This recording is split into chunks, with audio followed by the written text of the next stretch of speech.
Welcome back to What's the Point Anyway? My guest today is a girl who lives locally, but we chat on this conversation for the first time. We didn't know each other going into it. Her name is Jessica Aller. She's a really fantastic woman who's got an awesome outlook on life. I love the way she goes about things, but she's had a really, really difficult road to get here. So just a heads up for those listening that may be triggered by it. There is some really difficult stuff that we delve into in this discussion, including things like rape, sexual abuse, even incest. So hope you enjoyed the conversation. I really did learn a lot from Jess. Not yet. It's in the pipeline of interviewing like trauma specialists all Yeah. over. I've put a pause on my podcast at the moment because this year it's just been crazy. Just with Clients, with like, you're the sixth podcast that I've spoken on, and it's only the start of March. So I've been asked to speak on so many other podcasts that I haven't really had time to edit my own. yeah, right. Yeah. And then I feel like everything that I've been working towards over the last, however many years has just gone boom all at once. And it's like just I've got hit now. It's just hitting. Like I've just got a publicist, and yeah, like it's just about to go gangbusters. And correct me if I'm wrong, did you just get engaged? I did. I did just get engaged. Congratulations. Yeah. So adding that into then now you're gonna have to plan a wedding, so that'll be fun. Or you might or maybe you keep it low key. I used to be a wedding planner, so right, okay. Should be easy then. Margie, I'm guessing wedding planner doing their own wedding. It's a bit like the chef cooking at home or the builder building their own house, right? Yep. I literally entered a competition that's running at the moment to like win a wedding. So I was like, that'd be so easy. Just win it, sorted for you.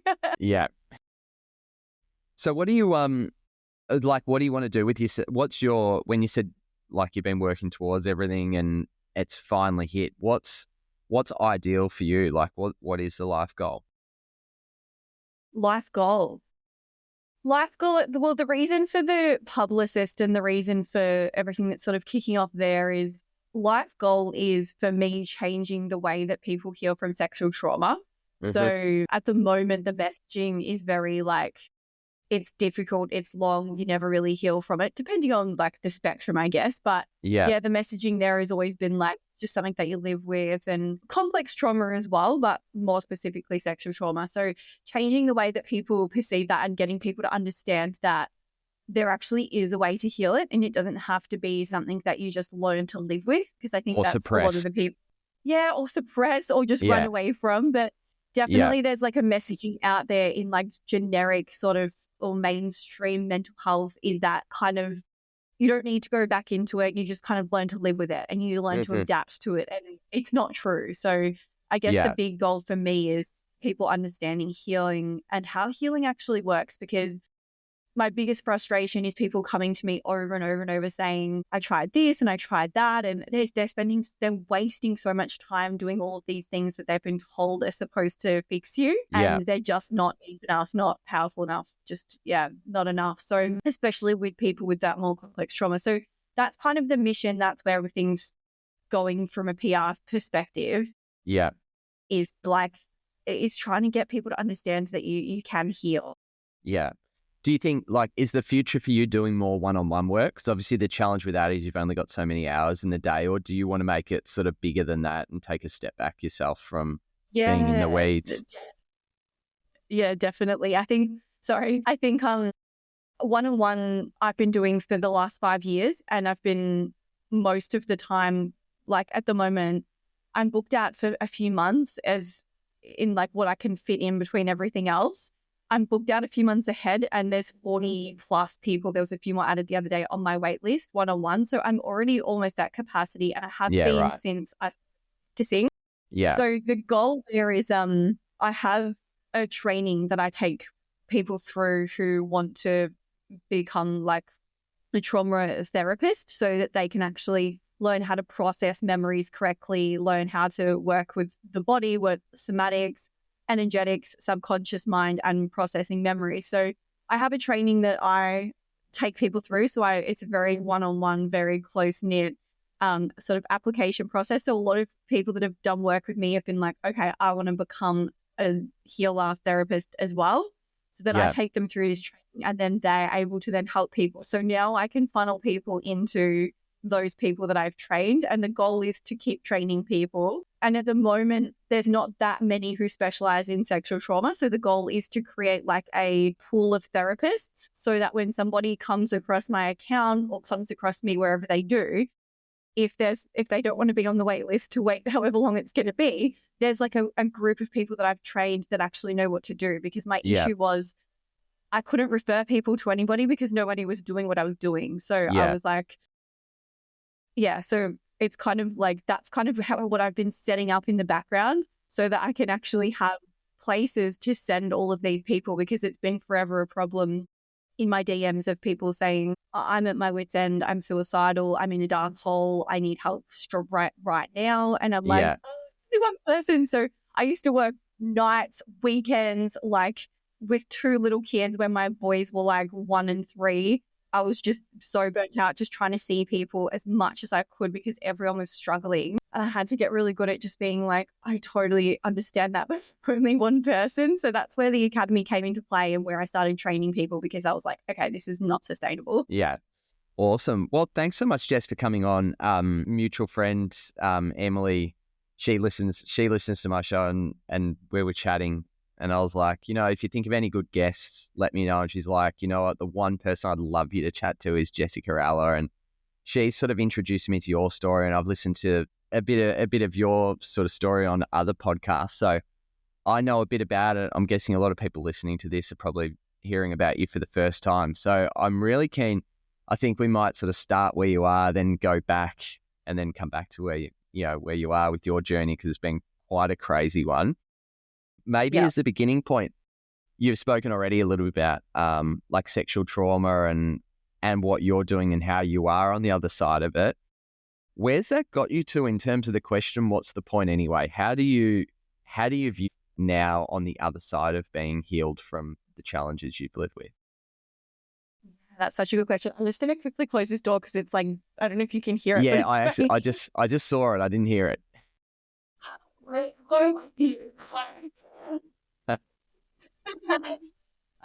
Sorry about that. Yeah, it's funny because what's the point anyway is really that like sentence to me, or that question to me, went through my mind so many times when I was in dark place. It was literally like, what anyway, like it's hopeless, it's pointless, it's never going to get better. To me now on the other side, what's the point anyway is that you're alive. And I know that sounds small or whatever, but to me, like literally just feeling alive, like getting to feel alive is such a blessing. And people take it for granted because if you haven't been through a lot of trauma, you just feel alive anyway, and you don't really know the contrast. When your brain has been, when your brain has developed differently, and when the parts of your brain that, and it's actually been shown on scans, the parts of your brain that actually allow you to feel alive and to get that little buzz, that little glimmer, that feeling of aliveness, actually get shut down when you've been through long-term trauma. You actually can't feel alive. And then coming out the other side of that, the point to me is that just you feel it all, that you feel the aliveness, that you get to feel the ups, the downs, you get to experience and take in everything. And I literally do think now the point of life is to just be in it, like to be fully in it and to just soak it all up. There's no deeper meaning to me than just to be a human and to experience all the humanness. Yeah, awesome. I mean, when I sort of started the podcast and thought about the topics and things I wanted to talk to, one of the drivers was sort of what you said, that so many people, I think, alive now are like, in males, suicide rates is super high. In females, prescription drug rates are super high.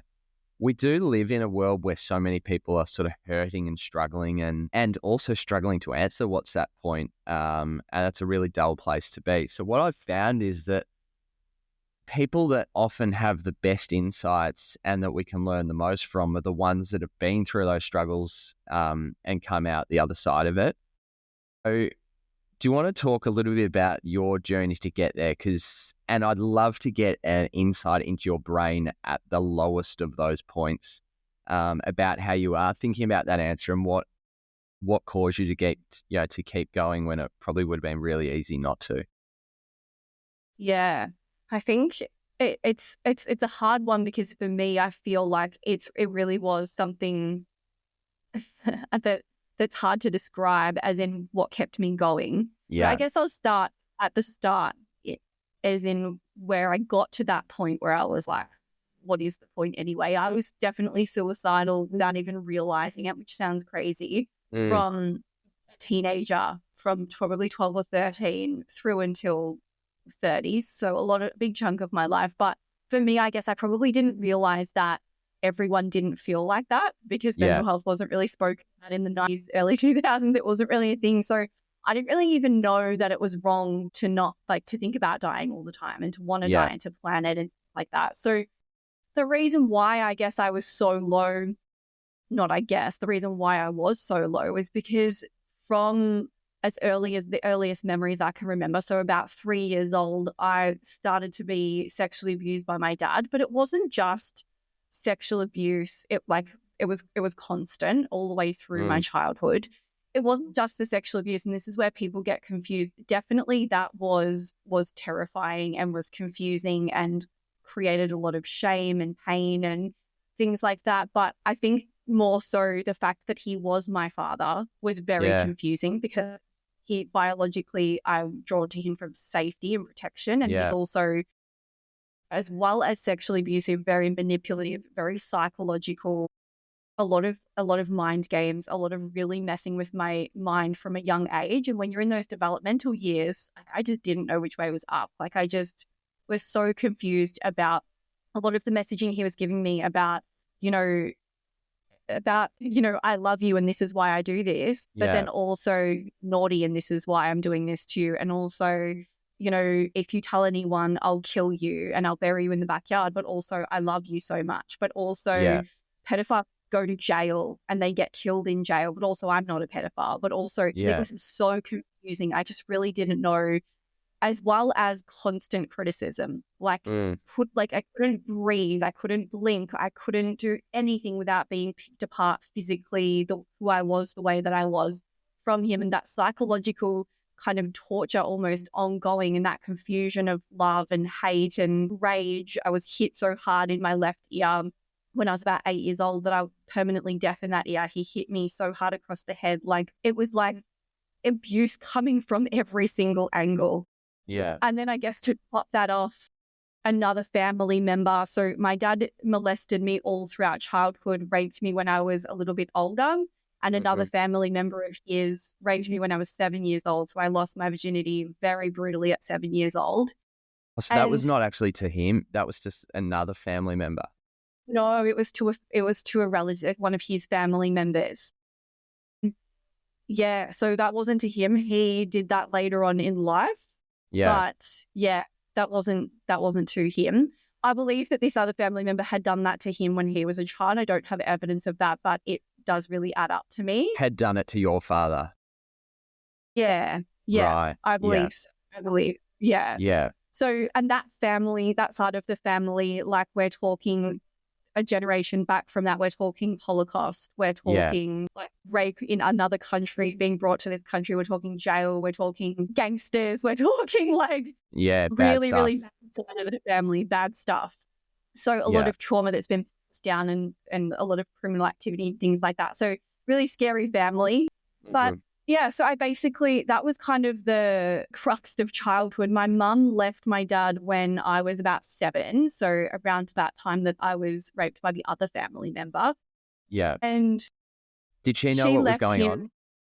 She had no idea, bless her soul. My mum is the most loving person. She was very traumatized and in her, she was very dissociated, didn't really, wasn't noticed a lot of what was going on. My dad there was domestic violence. There was, you can imagine what he's doing to me. You can imagine what he's doing to her.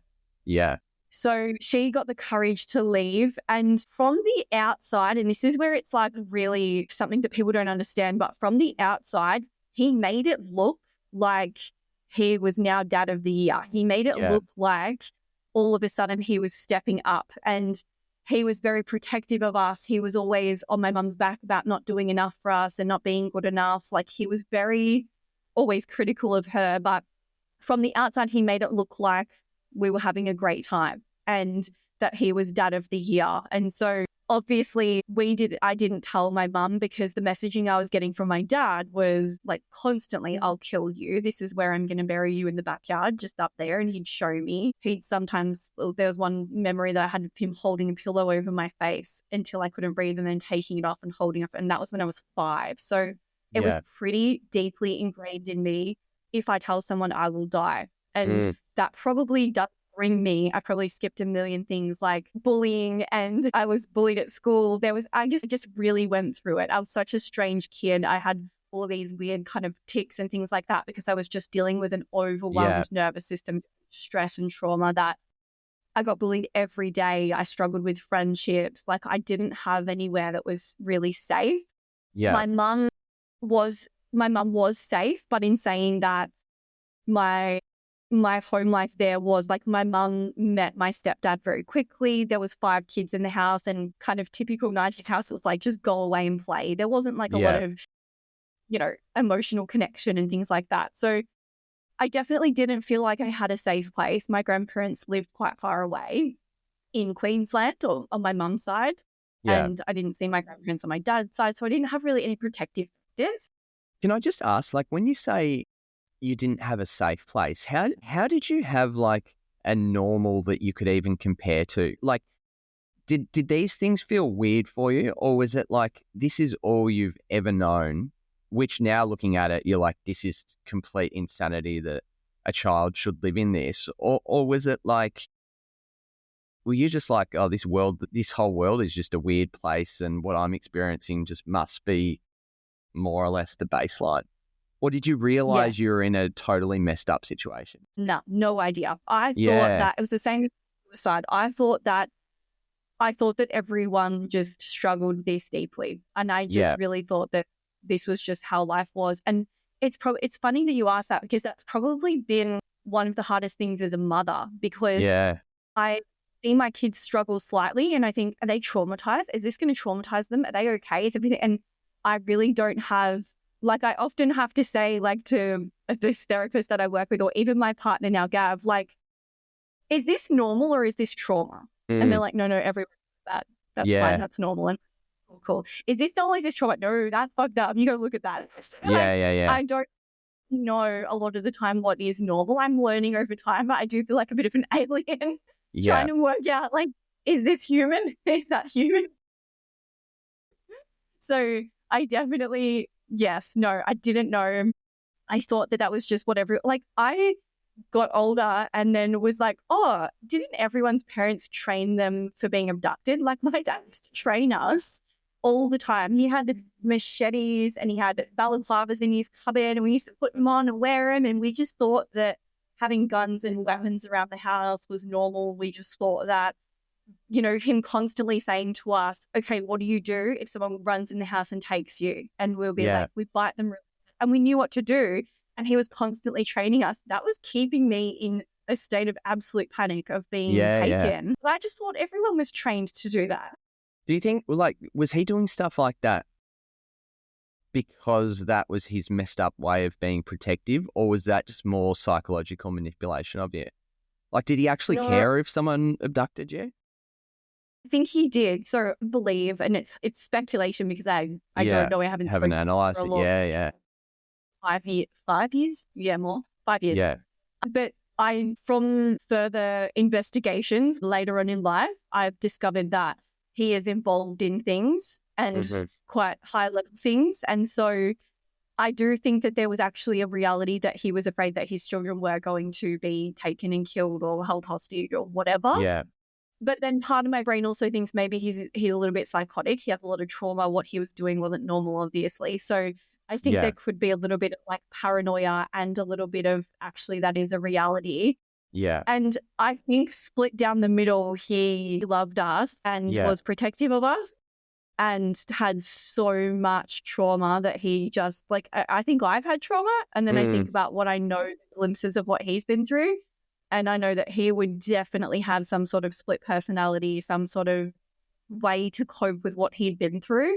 Yeah. And I know there were so many signs of love there, which, to be honest, was the hardest part about the whole healing journey. Like, if I take a look, the hardest part was grieving him because I knew that there was actually love there. I knew that there was love, and I can imagine it'd be so much easier to just totally depart from someone that's completely evil with no good in. It's the seemingly good parts that must just mess with your brain in terms of trying to process it. Yeah, because the way that I had developed a personality disorder, so I had DID, or personality disorder. I just had two, and they were really strong. Yeah. I had, on one side, I had good dad and bad dad. And I had good dad was all good and bad dad was all bad. And when bad dad did something, it would get pushed down here, and good dad would just take over my mind. And I probably had 4 or 5 memories that I'd just replay, like, my dad's the best. My dad's the best. It's all good. Dad's the best. I love dad. He loves me. And I just kind of repetitively tell myself that so that I could kind of just get through, so I could survive, because it was like, well, it's not an option to let bad dad take over my mind, because I can't do anything about that because I'll die. So it's like, I'll just focus on good dad.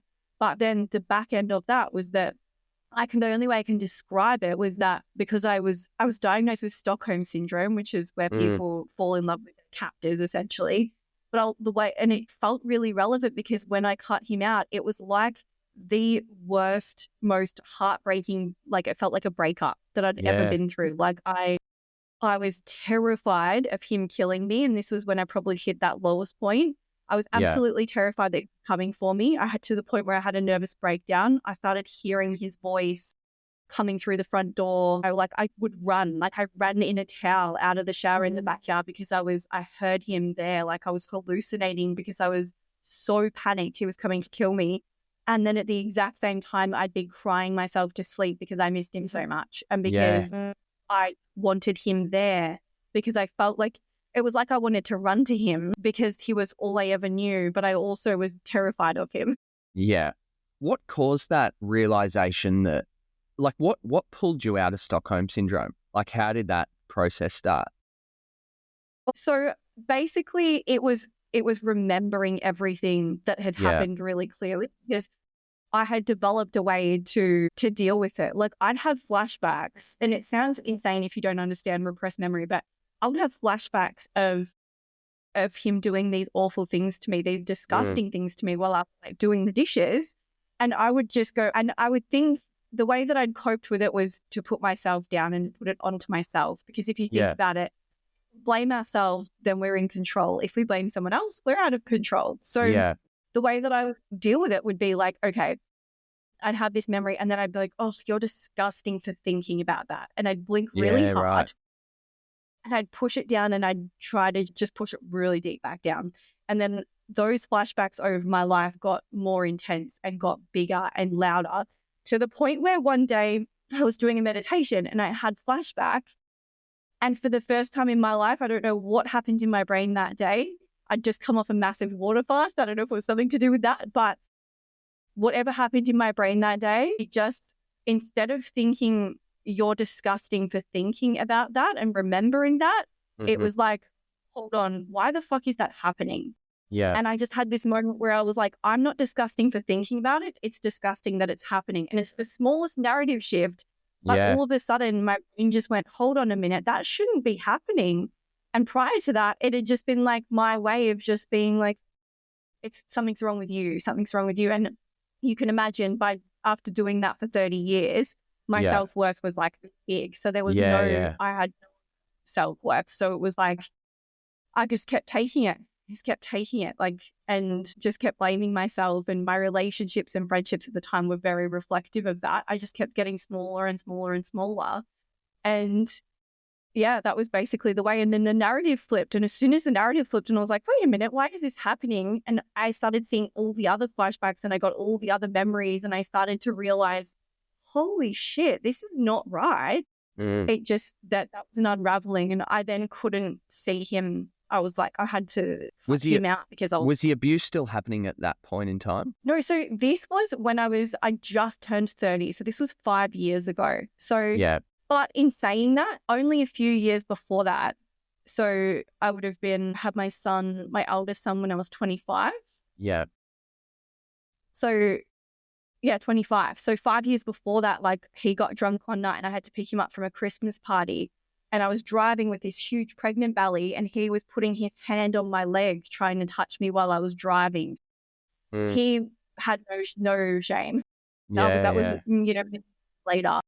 And even that, like, that was like my whole body was like, oh my God, like trying to push him away while I'm trying to drive. And I still was kind of, pushing it all down, like, don't say anything, don't think anything. It was 2 years after that, actually, when I was around 27, that he actually apologized to me. And at the time I knew what he was apologizing for, but I also didn't because I was so good dad. Yeah.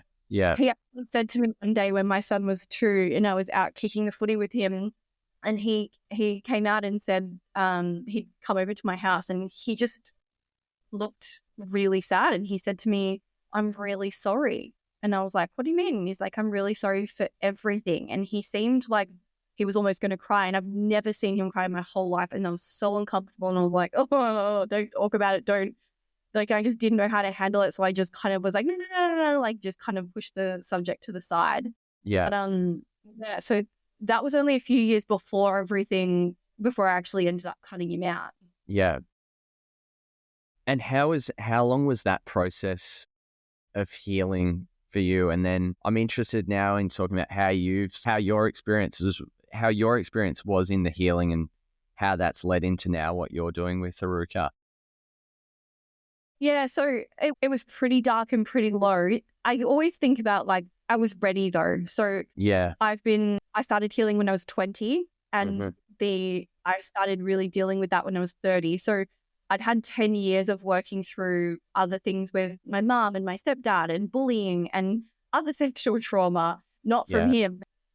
Just I had a lot of years of kind of learning, and I was very obsessed with trauma. So I'd been studying and I'd been doing all of these different certifications, I was never going to work in this field, which is so funny. Like, I literally spent 10 years as just obsessed with it as like my secret little thing that I did with all the time.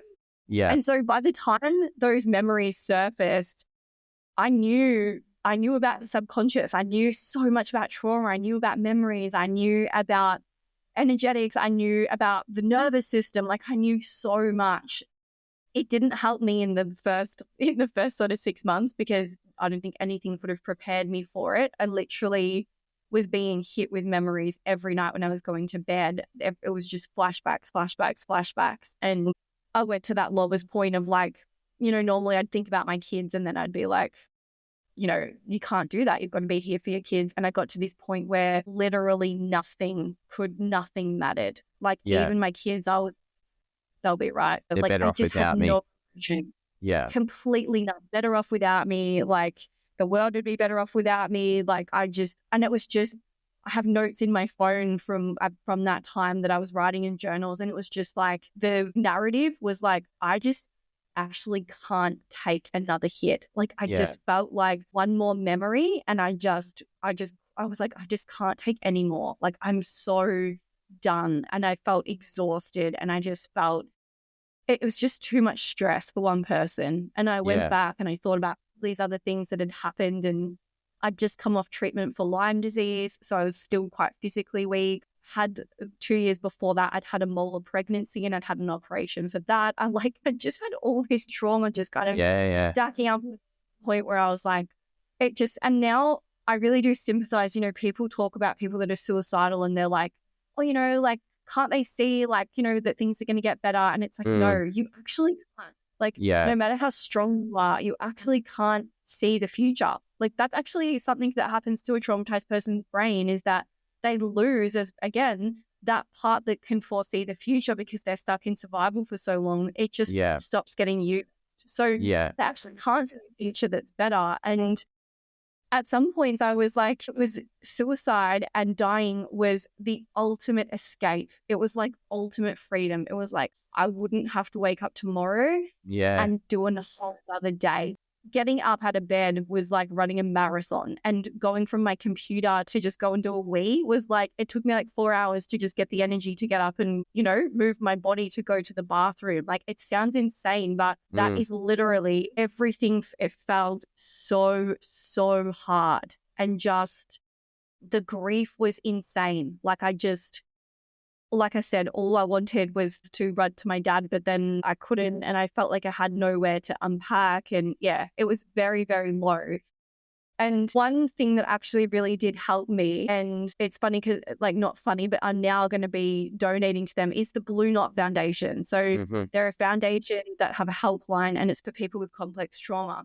Yeah. And I called that helpline, and the counselors on there are quite holistic counselors, and I could just no filter tell them exactly where I was at, what I was planning and things like that, and just how low I was. And they just helped so much. I spoke to them once a week for probably 4 weeks. Yeah. And I've now written a children's book, which we can talk about later, but we're going to be donating $1 from every book to the Blue Knot Foundation, because I just feel like That's it's awesome. such it would be amazing for them to have more staff, ability to help more people, because I know they're really under the pump. Yeah. That really helped me. And then there was just this, I've just always had, and it sounds embarrassing to say it out loud, but I said it to my mum when I was younger. I said, I feel like I'm here for something really big, and I feel like I'm here for something really special. And she was like, I think everyone feels like that. And she's later said to me, no, I feel like you actually are. But just had this, I just had this feeling like, just keep going, like just this tiny little voice, even when everything in my human was just exhausted and done. I just had this thing that was like, I'm just not giving up. Like, there's got to be a way. And I've been like that with everything in my life. Like, I'm always like, no, there's got to be a way. There's got to be a way to make it make sense, or a way to make it happen. Like, I won't take no for an answer. So Yeah. I just had this little voice that was just like, just try something else. Just keep going. Just one more thing, and kind of got through that dark period. I guess there was a period of time that had to happen, because I had to be shown, I guess, that he wasn't coming to kill me. It was like, okay, it's been 6 months, I'm still alive. He's probably not going to come kill me. Was there some hard stuff in terms of attempts by him, or once he realized you'd cut and you'd moved away? Yeah. There was a lot of, it was like within minutes of me sending him a text message, because the advice from the healer I was working with at the time was like, okay, like, you are very trauma bonded. Yeah. You can't do this in person, because you're going to break down. You're going to feel drawn to him. You're sorry for him. He'd be able to manipulate like, you. And yeah. So I knew that, and I knew that I was predisposed to that, and that still felt all of that. But I managed to keep it distant. So I was like, sent him a text message, and it literally just said, I remember every single thing that you did to me, and I never want to see you again. Yeah. And it was that simple. And within a second, my phone rang, and then my phone rang again, and then my phone rang again. And then my brother and sister and mum were with me. My sister's phone rang, my brother's phone rang, everyone's phone started ringing. And then he was like, I know where you are. I need to come and speak to you. And then within, I want to say, an hour, everybody that we knew was calling me. He had gotten on the phone and was like, Jess is making up lies. She's a witch. She's hypnotized memories into her own brain. Yeah. She's like, he just had this whole onslaught of stories. But his biggest fault was that he went out and said, Jess is claiming that I've sexually abused her in her childhood. And I never said that in my text message, obviously. I just said, I remember everything. He really shot himself in the foot there. But, he went on, and then I had family members from his side, I had death threats. I had people saying, you're disgusting what you're doing to your father. Yeah. I had attacks from all angles. And I say now, like, I needed to go through that.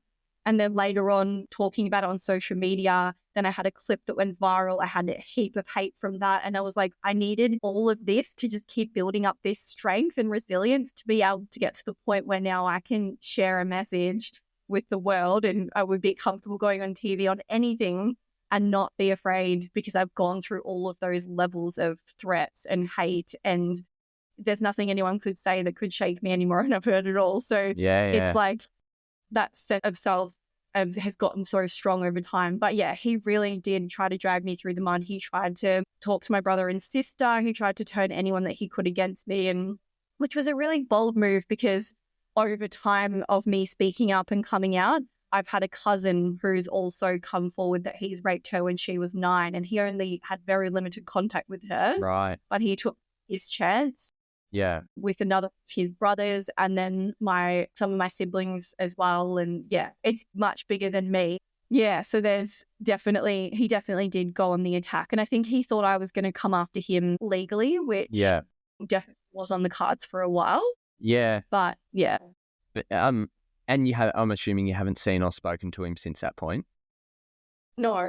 Yeah. So there was some more, there was like some more. He attempted to message a couple of times. I got an IVO and then blocked his number and haven't heard from him since. So that was probably in the first few months, and then it's just fizzled out, and it's been 5 years. Yeah. From a healing perspective, and obviously now you're in a wonderful place, and compared to the early stages where you were just trying to navigate it, what do you think it would do to you if you were in a room with him now? It depends what the room is. If it's a hospital, let's say a safe room. Safe room. If I'm in a room and there's no one, that's terrifying. Yeah, I'm also where I'm getting at is more like the presence of him and being able to look at him and realize who he is and manage your feelings from it, rather than being obviously scared about what he might do. Yeah, I think like the thought of being in a room with him, like my ideal scenario is that he's like, can hear me and he's in a hospital bed hooked up to something, and he's weak and move or anything, and I can actually just say what I want to say, because I would do that. I'd go and see him in person. Like I would, I'd think that very therapeutic. But I also, I think if I have seen him, so he lives only not far from me, which is also a bit scary, but he lives about 45 minutes away, 40 minutes. Yeah. And I've seen him about 3 or 4 times. I was walking along the side of the road in Macrae, and he's driven past me, and we've both sort of looked at each other. And it's happened about 5 times in the last 5 years. The first 2 or 3 times it triggered me massively. And I was like, there he is. He's alive. He's still here. Like, what if he saw me? What if he's been reminded of me? What if he comes to me? And it sends a lot of panic. Mm-hmm. And then in the last 2 years, those last few times I've seen him, it's just been very much like, well, there you go. He's still around. Like, no activation, no nightmares, no nothing sort of coming up. So I feel like there's definitely a lot less fear around him now. Yeah. But I definitely, and like, to be honest, like if he died, I don't think I would grieve him. I feel like I've already grieved him. I've already gone through all of those stages of grief. I like went through writing him a letter saying that I loved him and that I forgive him, even if he didn't forgive himself. And then it was rage of like, why did I do that? Yeah. Why did I forgive him? And I've gone through all those layers to now just kind of quite neutral about it. It's just like, well, he's a person who suffered greatly. Yeah. He did, but he still made a choice. He still made a choice to pass that suffering on, which I haven't done to children. Like, he didn't have that strength in him. He made that choice. Yeah, I feel quite neutral about him now. And even the hospital situation, like I do feel like even if I did have that chance in a safe way to say what I wanted to say, I don't really know what I would say because I've done that therapeutically. So and it's not hanging over you. You don't work through it. I did. Yeah. You don't feel like there's not more you need to get off your chest. It's sort of, you seem fairly like neutral on it now. Yeah, and that's where like one of the techniques that I teach, which is called a healing conversation, actually came from my cousin who I just said, like, there was a period where I was like, I'm going to his house. Like, I'm going to his house. I was, and my family was like, please, no, like, don't do it. Don't do it. It's a bad idea. Like, just, it's not safe. Like, please don't do it. And my cousin actually said to me, why don't you put yourself into like a really deep hypnosis and why don't you play it out like as real time as possible and see what happens? And I'm like, okay. So I imagined that I was like getting my keys, jumping in the car, driving to his house. I could see myself going down his street, coming up to his front door, knocking on the door, and out loud, I like had my eyes closed and I was in this, deep state. But I was out loud saying to him, like, everything, the rage, the sadness. I cried. I got to say every word that I wanted. And then I'm pretty sure I imagined that I like beat the shit out of him until he was like, I just kept beating him and making him. And I shrunk him down really small. And I just did all of these things in my brain that then I've now gone on to replicate and use for other people with trauma in real life situations where the person's still around and kicking and things like that. We've used that same technique now, and it's like one of the most powerful techniques that I use. So I did that, and literally 2 days later, I was like, it feels complete. It feels like you got off your chest. Anything else I need to say. And I started to, and to be clear, like I still had to work on the memories because that's different. There's like the real time effects, and then there's the memories. And the memories, you're going to keep having flashbacks, and they're going to keep affecting you in that there's a belief that was created in one of those memories, and there was something that you decided about the world or about yourself. So you still have to actually like retrieve that memory and recode it and process it so that it can move on. And I'm a huge advocate for you have to process every traumatic memory. People are like, oh no, you don't. You can just regulate your nervous system, or you can just whatever. But I have many people come to me who have been told that and they're still struggling. So I'm like, okay, you've got to process it. Got to deal with it. Yeah. So that was just a long process in itself. There was hundreds of memories. So just going through each one that was really rearing its head and processing those correctly. And then hundreds, thousands of belief work, of subconscious beliefs about who I am, about what I deserve, about what life is like. And just going through all of those different layers of every area of life, of relationships, of love, of sex, of pleasure, of joy, of parenting, of everything. Like every category you can imagine was affected by this long-term trauma. So it was a process, but I literally, the way that I describe it is like I literally built a new identity to the point where what happened sometimes blows my mind that it happened to me, because it doesn't even feel like it happened anymore. It's like I tell this story, but it's like, that's cool. Yeah. Where's it left you, Jess, in terms of, because I can imagine this could, anyone in your situation can come out of it with really negative side effects, but where does it leave you with your thoughts around like just men in general and things like fatherhood and parenting? Yeah. Again, big layer I had to work through because, I went through a divorce a couple of years ago, and then there's a lot of fears around leaving your children with a man. And I got to the point, in those, when all of the memories were being processed and I was being hit and I was in that sort of whirlwind of 6 months to a year, I would go to the service station and be like, he looks like a pedophile. And I'd be driving past guys.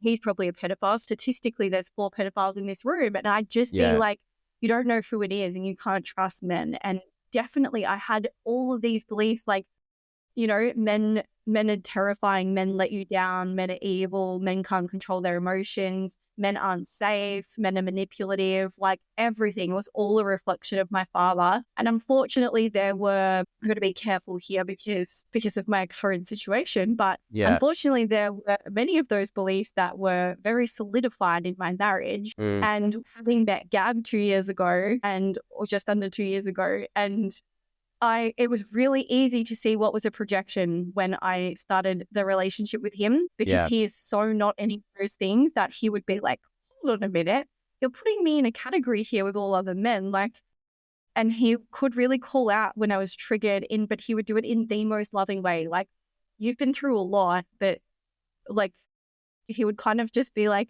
I understand that you'd definitely be feeling this way. Can you see how it's a completely different situation?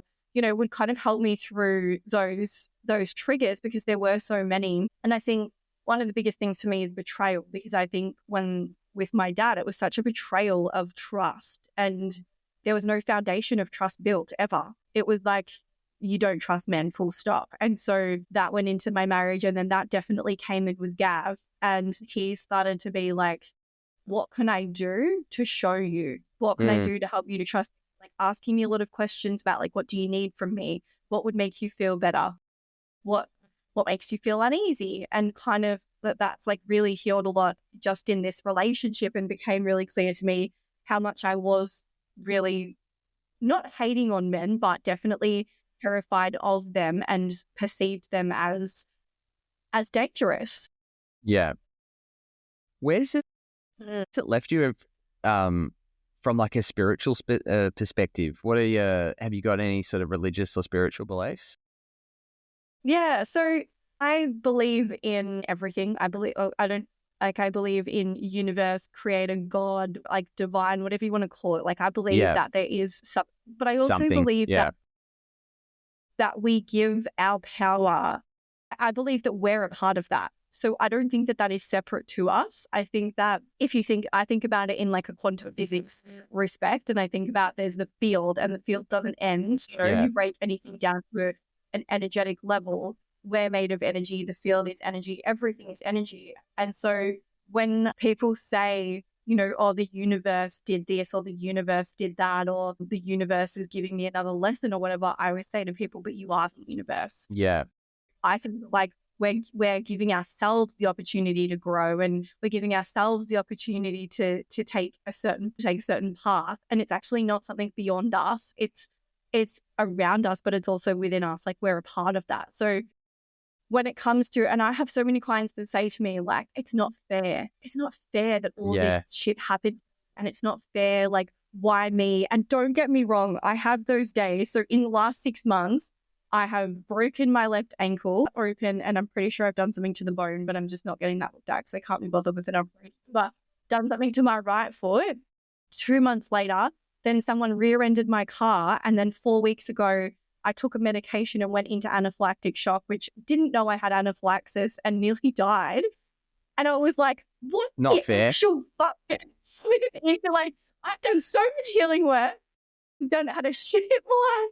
And this is so unfair. Why is all this bad stuff happening to me? And I definitely went into like, this is cooked. Like, I'm done. Like, I wasn't done as in that low point, but I was like, this is some bullshit. But I very quickly was like, life just be life and things just happen, and let's just get on with it, and let's not just go back into this whole why me situation. So I definitely had a couple of days of like, this is really unfair, but I managed to I'm very self-aware now. So it was like, all right, there's no point staying in the victim. There's no point dwelling on that. Let's just move forward. I think if I really wanted to like put meaning on it, because some of my friends are like, sometimes things just happen. It's not always the universe. Yeah. So, but I don't believe that, because I think everything means something, because everything is affected by everything energetically. So if I had to really think about it, it was like the biggest sign to slow down. It was like, slow down. You're not slowing down. Other foot, slow down. You're not slowing down. Okay. Anaphylactic shock. And I was in the ambulance like, I've got a podcast tomorrow. So it took a while to register. Took a while for me to be like, do you know what my biggest learning was from the last 6 months? It was like, I say that I've got high self-worth, and I do in some ways, but I'm not looking after my body. Yeah. And it was like, you can't say you have high self-worth and also work yourself into the ground. And don't get me wrong, it's passionate work. I'm excited and I love speaking on podcasts and I'm doing cool things, but it's like, I wasn't eating properly, wasn't drinking enough water, I wasn't exercising enough. Like I was not actually looking after my body in the way that somebody who loves themselves would. And so it was like, okay, that's got to come first and then work after that, and my kids, obviously. Then, so it was like a big, okay, if I went into anaphylactic shock and actually died in 6 months' time, what would be my priorities? Okay, well, let's just flip it a little bit because it wasn't in line. Yeah. How do you rate your priorities now in terms of like self, kids, fiance now? Yeah. So I'm working on self first, but I'm definitely like mother by like my kids just like, I'm always wanting to just, Gab says that I overdo it. Like I'm always activities and taking them out of school to take them on random fun adventures and like giving them days off for a nervous system reset day. And like, I'm very like focused on the way that my kids develop and grow and the beliefs they're creating and all of that.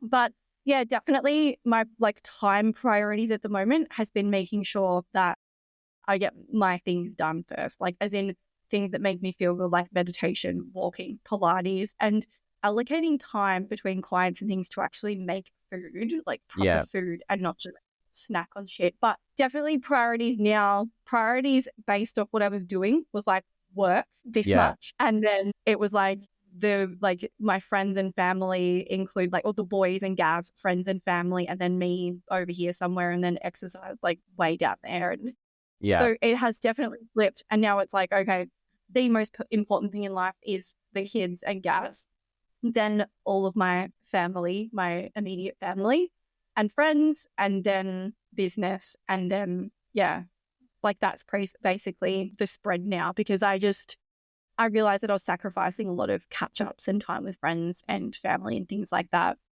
for business opportunities. So I actually said to Gav last night with the PR stuff that's about to happen, I was like, I want to make sure that my publicist knows that I'm not going to be taking on interviews or anything that mean that I can't pick up my kids from school, or mean that I have to be messing around any of their calendars and things like that.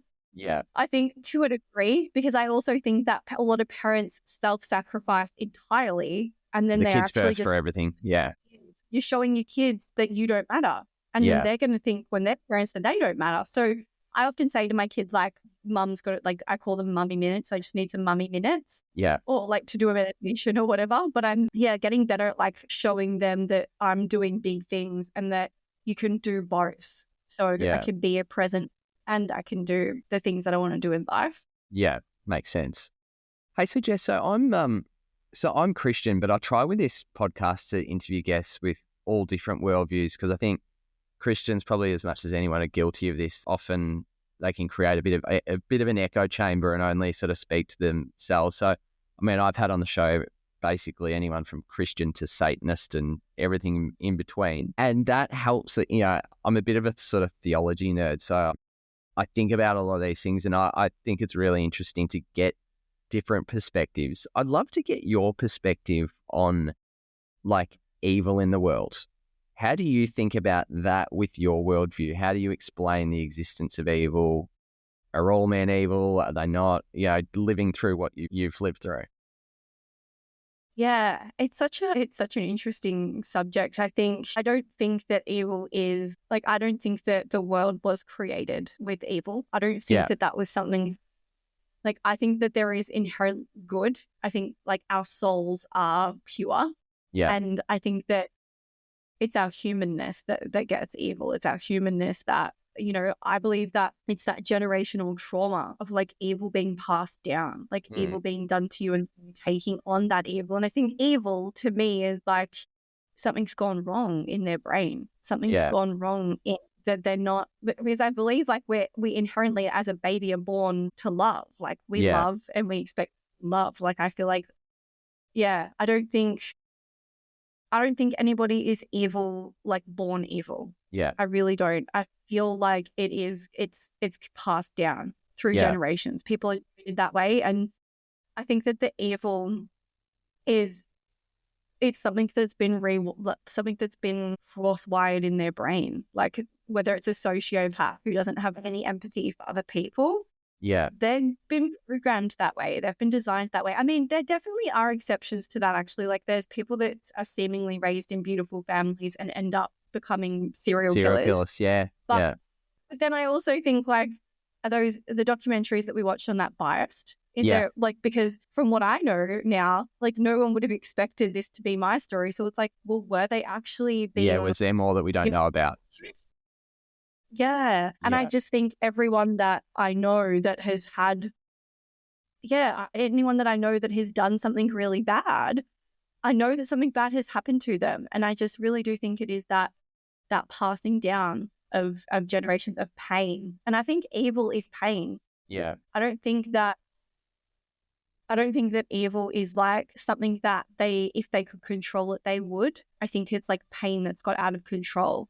Yeah. And it's coming out of them in really toxic ways. But I think, if you break down any evil behaviors, there's pain and suffering. And that's kind of the way I think of it. And do you think now anyone can be healed from that? Or if they really want to. Yeah. Like, I don't think that you can't do that without them acknowledging that there is pain and that there is evil in them. Yeah. I think some people have split that so much and they're so disjointed from that they can't actually identify it. Like they can't actually even see that they're evil because they don't have that kind of self-reflection. So I think if they're aware of it and they're willing to try, absolutely, I think that you can heal that. But I don't think that, and I think that the acceptance of that and speaking up to that, like I do believe that deserves forgiveness. Like I always say to people, if somebody is sorry for what they've done and they're doing everything they can to make amends and to heal and to break that cycle, they deserve forgiveness. But if somebody is doing the same, that's just acceptance. You just accept that they are the way they are. And forgiveness is reserved for those people who make change. So I really don't think and I'm a very loving person and I'm very empathetic. But I do think that, as long as there is some willingness to work on themselves and to break the cycle and to change and things, that they do deserve that forgiveness. Obviously, taking a life is I don't think that deserves to be forgiven. I don't think there's any reason to take a life. Yeah.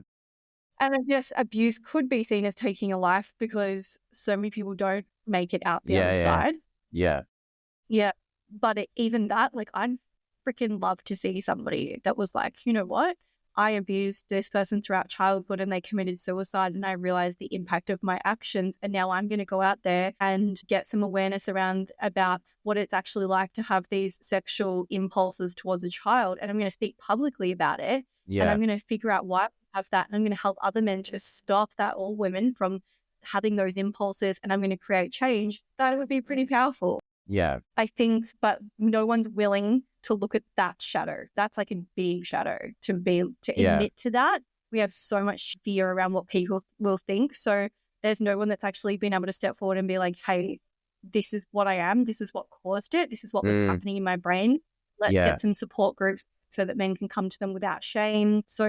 Because at the moment, the statistics it's really high men. Yeah. And even men that are being abused sexually are being abused by other men. So it's a lot of the time more strained that way, which is why I say that. But imagine that. Imagine if it was you've got a sickness, so come here and we'll help you, instead of it being locked away and closed and quiet. Which causes it just to continually go on and on. Yeah. Yep, because it's secretive. And the issue is, so I'm just going off on a full tangent here, but the issue is, there was this, so I went to a training in the city, like a 2-day intensive with Bessel van der Kolk, who wrote The Body Keeps the Score. Yeah. And there was this thing, I should probably have it right here. It's almost, I'd want to read it direct because it is so good, you don't want to misquote it. So insane.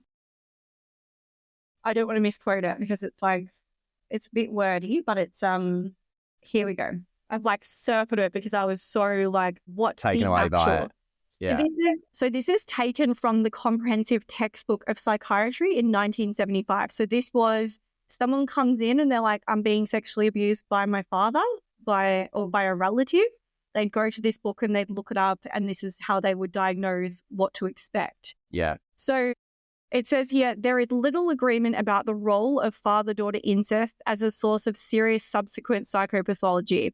The father-daughter liaison satisfies instinctual drives in a setting where mutual alliance with an adult condones the transgression.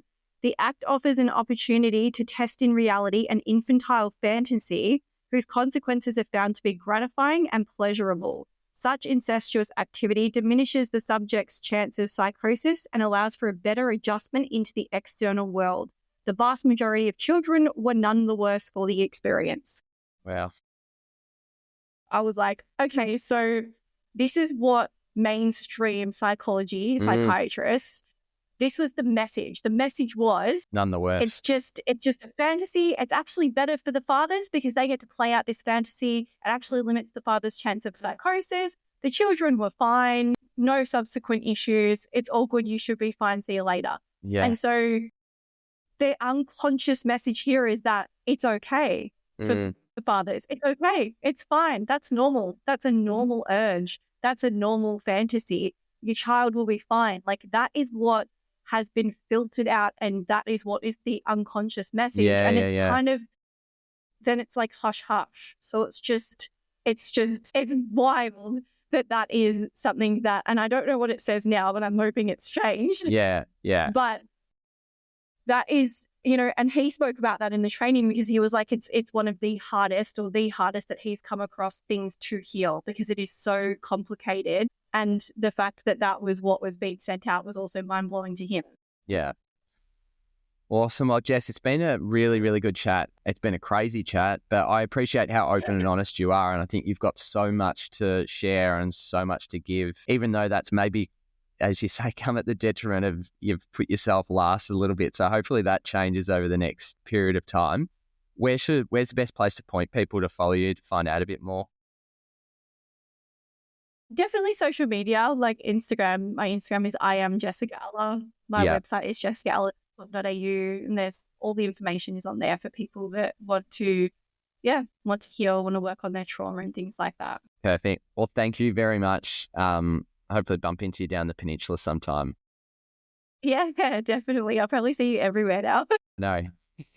Thanks, Jess. Works.